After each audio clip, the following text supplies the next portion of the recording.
Hello families, welcome to Tales by Felix, where every story opens the door to a new world. Don't forget to subscribe, it would really mean the world to us. Now, let's begin. The late afternoon sun spilled through the floor-to-ceiling windows of Zena's new home, casting golden patterns across the marble floor. She rested her hand gently on her swollen belly, feeling the slow, rhythmic kicks of the baby inside her. 8 months along, she had never felt more vulnerable yet more alive. Her husband, Ken, was sprawled on the leather couch, scrolling through his phone. His brow was furrowed in irritation as he tapped the screen with unnecessary force. "Another rejection," he muttered under his breath. Zena smiled softly. "It's okay, love. Opportunities come in God's time. Besides, look around you, we're blessed. A new house, a healthy baby on the way.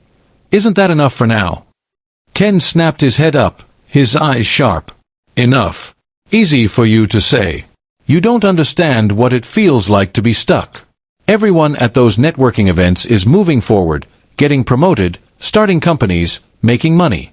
And me? I'm just the guy living off his wife's family name." The words stung. Zena shifted in her seat, her heart tightening. She had never once seen Ken as less than extraordinary. His ambition, his charm, his fire, it was what drew her to him. She placed her hand on his knee. "Ken, you're not stuck. You're building. And besides, my father's connections." Ken's jaw clenched. "Don't bring your father into this." A silence settled between them, thick and uncomfortable. In Zena's heart, she wanted to believe this was just frustration talking. She knew her father, Chief Emeka Okoro, had deliberately kept Ken at arm's length, refusing to hand him opportunities on a platter. "A man must prove his own loyalty before he can handle power," Chief Emeka often said. Zena hadn't told Ken that her father was quietly watching, testing. She leaned back into the couch, forcing a smile. "Let's just focus on the baby for now. She's almost here." Ken gave a small, distracted nod, but his eyes were still on his phone, searching for something more, something Zena feared she could never give him. From the outside, their life looked perfect. The mansion, the cars, the fairy tale marriage. But beneath the gold lay cracks, cracks that were slowly spreading. The first time Zena saw Fiona, it was at a charity gala. Fiona glided into the room in a sequined emerald gown that hugged every curve, her red lips parting into a smile that was equal parts dazzling and dangerous. Ken noticed her instantly. "Who's that?" he whispered to a colleague. "That's Fiona," the man replied. "She's an executive assistant at Westbridge Holdings. But don't let the title fool you. They say she knows people, powerful people." Zena, balancing a champagne glass in her hand, caught the way Ken's gaze lingered a second too long. Her stomach turned, though she told herself it was just insecurity. Fiona made her way across the room like a predator choosing her prey. When she finally reached Ken, she extended a hand. "Ken, right? I've heard about you." Ken blinked, surprised. You have?" "Oh, absolutely," Fiona said with a sly smile. "I know talent when I see it. Men like you shouldn't be waiting in the shadows. You should be leading empires." Zena stepped forward, her polite smile masking unease. "I'm Zena, his wife." Fiona gave her a quick glance, eyes flicking dismissively over Zena's pregnant belly, before turning her full attention back to Ken. "It's a pleasure," she said, though her tone suggested otherwise. Then, leaning closer to Ken, she added, "Call me sometime. I know people who can open doors." That night, as they drove home, Zena tried to laugh it off. "She was intense, wasn't she?" Ken smirked, a glint of excitement in his eyes. "She's well-connected, Z. Maybe she can help me break through." Zena's heart sank. Something told her Fiona was no blessing.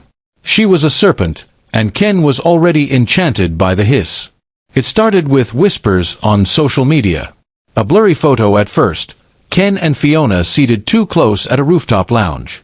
Then came the videos, Fiona's hand brushing Ken's arm, Ken leaning in with a smile reserved for intimacy, not business. By the time the photo from the high-profile gala hit the blogs, there was no denying it. Ken and Fiona, arm in arm, laughing like lovers. The caption read, "CEO's son-in-law seen with mystery woman, affair or business?" Zina stared at the screen, her heart pounding in her chest. When Ken came home that evening, she confronted him, tears brimming in her eyes. "Ken, what is this? Tell me this isn't true." Ken's lips curled into a mocking smile. "Finally saw the photos, huh? Good. Saves me the trouble of explaining." Her breath caught. "You're cheating on me? With her?" Ken's laugh was cruel, hollow. "Don't be so dramatic, Zina. I'm done living in your father's shadow. Fiona understands ambition. She can take me places you never could." Zina's tears spilled over. "We're married, Ken. We're about to have a child, our child. How can you say this?" Ken's eyes hardened. "I'm tired of your dream world. You're soft, naive. I want an empire, Zina, and you're holding me back." It felt like the ground beneath her was splitting. Her perfect life, her golden cage, was shattering before her eyes. That night, Zina felt the sharp pangs of labor begin. She clutched her belly, sweat forming on her forehead. "Ken," she cried, staggering toward him, "please, the baby's coming." Ken's face twisted with irritation. "Not now, Zina. I'm done with this. Please," she begged, voice breaking, "I need you." His reply was a scream, venom-filled. "Get out. You and that child are no longer my problem." The words sliced through her like knives. With her strength failing, she stumbled out of the house into the cold night. The rain poured in sheets, soaking her dress, plastering her hair to her face. She collapsed onto the pavement, clutching her stomach as contractions racked her body. "Help! Somebody help!" Her cries were swallowed by thunder until headlights cut through the darkness. A taxi screeched to a halt, and a driver rushed out. "Madam, you're in labor," he shouted, lifting her gently. "Hold on, I'll get you to the hospital." Through blurred vision, Zina whispered, "God, don't let my baby die." And somewhere far away, unseen eyes were watching. At the top floor of Okoro Holdings, Chief Emeka Okoro sat in his private study, a man both feared and revered. His phone buzzed with a secure alert. His eyes scanned the message, and his jaw tightened. Zina in labor. Collapsed on the street. Husband refused assistance. The room seemed to grow colder. Chief Emeka rose to his feet, his tall frame radiating quiet fury. "Activate Plan Z," he ordered, his voice low but commanding. Across the city, a private team of operatives, men loyal to him for decades, sprang into action. They tracked the taxi rushing Zina to the hospital, ensuring no harm came to her or the child. Meanwhile, in the hospital's dimly lit room, Zina drifted between consciousness and exhaustion.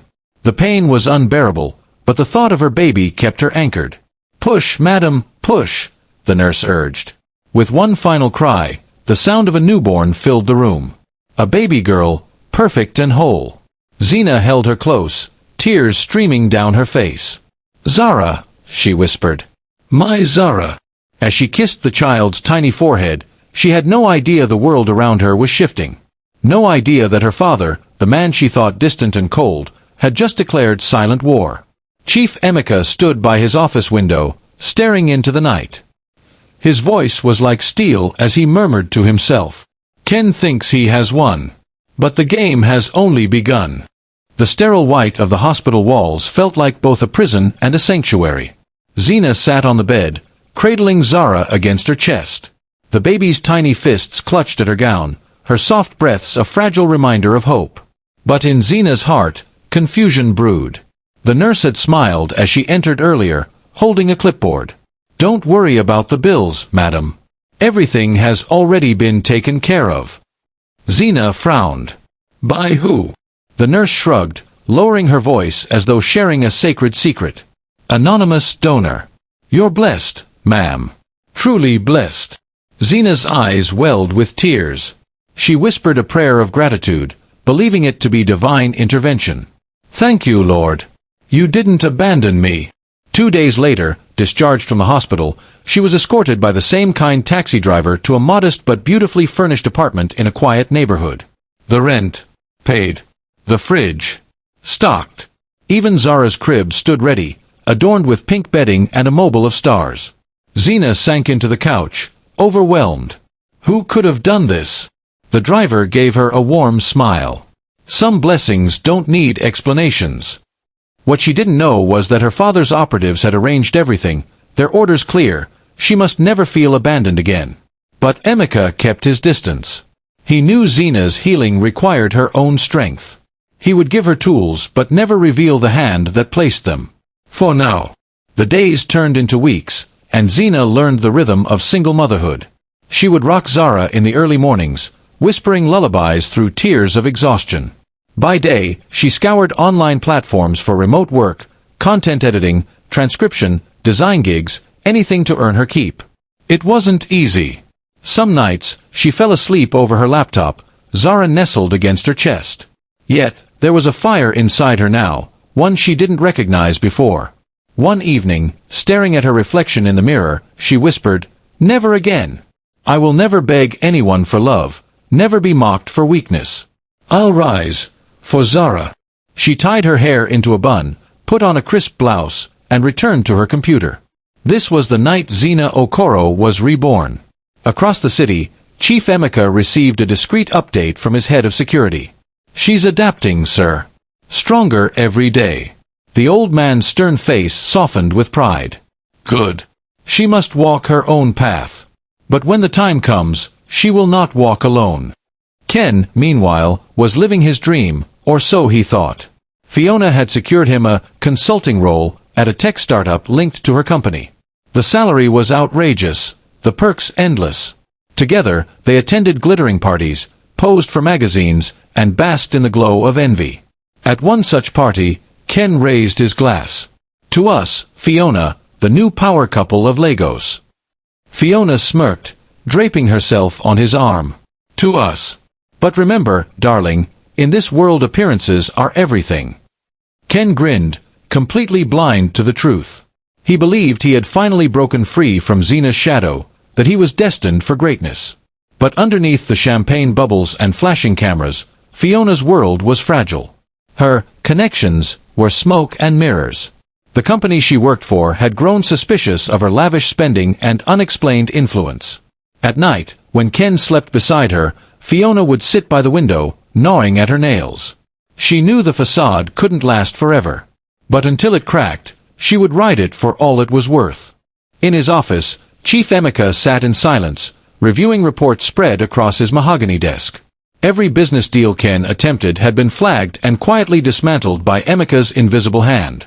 "Block the real investors," he instructed one aide. "Let him only feed from her hand. Tie his fate to hers." The aide nodded. "Yes, sir." And so it was done. Every pitch Ken made to potential partners ended in disappointment. "We're no longer interested," they would say.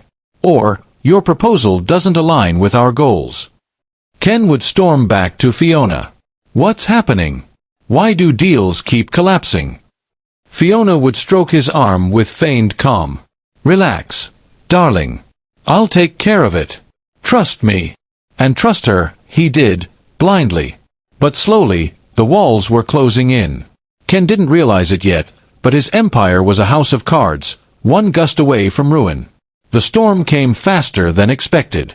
One morning, Fiona was called into her boss's office at Westbridge Holdings. A stack of documents lay on the desk. "Fiona," her boss said coldly, "we've traced unauthorized transactions totaling millions. Luxury expenses charged to company accounts. Care to explain?" Fiona's throat went dry. "It's a mistake. I was entertaining clients." Her boss slammed the folder shut. "Save it.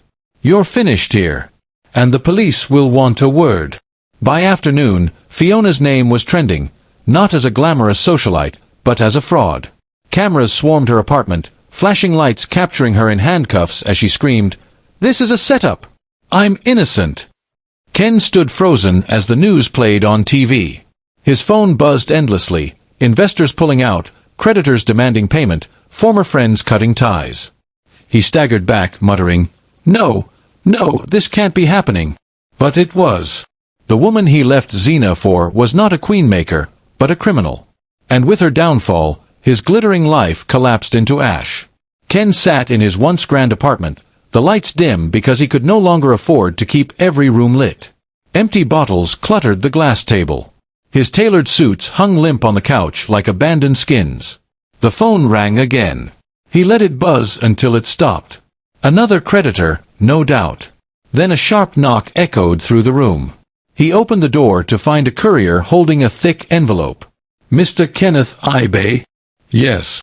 The man handed over the papers and left without ceremony. Ken tore it open, his eyes darting across the words. His face drained of color. "Notice of custody and child support hearing." "Zina," he hissed through clenched teeth. "So this is her plan? To bleed me dry? She thinks I'll just hand over money I don't have." He paced the room, his fists trembling. "I'll show her. I'll expose her pathetic life. She wants to drag me to court? I'll make her the laughingstock." His reflection stared back at him from the darkened window, a man on the edge of collapse, clutching illusions like lifelines. The clock was ticking, and the walls of his empire were closing in. In the days leading up to the hearing, Ken obsessed over his strategy. At a bar, he vented to an old friend, Victor. "She's probably living in some tiny, rat-infested flat, struggling to feed that kid. She'll come crawling, begging the judge for support. I'll show everyone who she really is." Victor raised an eyebrow. "Ken, are you sure about this? Zina wasn't exactly helpless when you met her." Ken scoffed. "That was her father's doing. Emeka's money. But Emeka doesn't care about her anymore. If he did, I'd have been swimming in contracts by now. Trust me, Vic, I've got this." But what Ken didn't know was that every assumption he clung to was about to be shattered. The courtroom wasn't a battlefield he controlled. It was a stage carefully prepared by someone far more powerful. The day of the hearing arrived. The courtroom buzzed with anticipation, journalists jostling for front-row seats. The story had already gone viral. Ex-son-in-law of Chief Emeka Okoro faces custody battle. Ken strutted in wearing his last good suit, a smug smirk plastered across his face. He relished the cameras flashing, imagining tomorrow's headlines, "Ken Ibe crushes estranged wife in court." He leaned toward his lawyer. "This will be over quickly. She won't know what hit her." Then, the heavy wooden doors creaked open. A hush fell over the room. Zina entered. Gone was the fragile, pregnant woman he abandoned. Today, she wore a tailored designer suit that hugged her frame with authority. Her hair was pulled back in a sleek bun, her steps calm, deliberate. In her arms, she carried Zara, dressed in a soft pink dress. Behind her walked two aides, professional and composed. Ken's smirk faltered. "What the hell?" Whispers rippled across the courtroom. "Is that really Zina? She looks powerful." Ken's chest tightened. He had prepared for a broken woman. Instead, she stood before him as though reborn. And then, the final blow. The doors opened again. Chief Emeka Okoro walked in. The entire courtroom gasped. Cameramen nearly tripped over themselves. The most influential man in the country, the elusive CEO, had entered the custody hearing of his estranged daughter. Ken's face turned ghostly pale. His body went rigid as Emeka's stern gaze landed squarely on him. Ken tried to recover, leaning toward his lawyer in a frantic whisper. "What's he doing here? This wasn't supposed to happen." His lawyer stammered, equally shaken. I don't know. We weren't informed." At the judge's signal, the hearing began. Chief Emeka sat beside Zina, his presence radiating power. He didn't need to speak for the message to be clear. She is not alone. Ken's confidence shattered further when the Okoro family's lead attorney rose. A tall, sharp man with an icy gaze, he addressed the court. "Your Honor, today we present not only a case of custody but a case of cruelty, betrayal, and deception. The evidence will show that Mr. Kenneth Ibe abandoned his pregnant wife, left her to labor in the streets, and has since attempted to live a fraudulent lifestyle built on lies." Ken shot up. "That's a lie. I never." The judge banged the gavel. "Mr. Ibe, you'll have your chance to speak." Zina remained calm, her hand resting gently on Zara's back. For the first time, Ken noticed her eyes. They were no longer the pleading, tear-filled eyes he remembered. They were sharp, steeled. He realized, too late, that he was no longer in control of the story. The attorney clicked a remote, and a screen lit up with photos and videos. Ken's affair with Fiona, captured at parties, hotels, and galas. Fiona's arrest, splashed across news headlines. Screenshots of texts where Ken mocked Zina, calling her dead weight. Each piece of evidence landed like a hammer. The courtroom murmured in disgust. The attorney continued, his voice cold. And here, we present sworn witness testimony. The taxi driver who rescued Mrs. Zina Okoro from the street the night she went into labor, after Mr. Ibe threw her out of the home. Gasps erupted. Ken's knees weakened.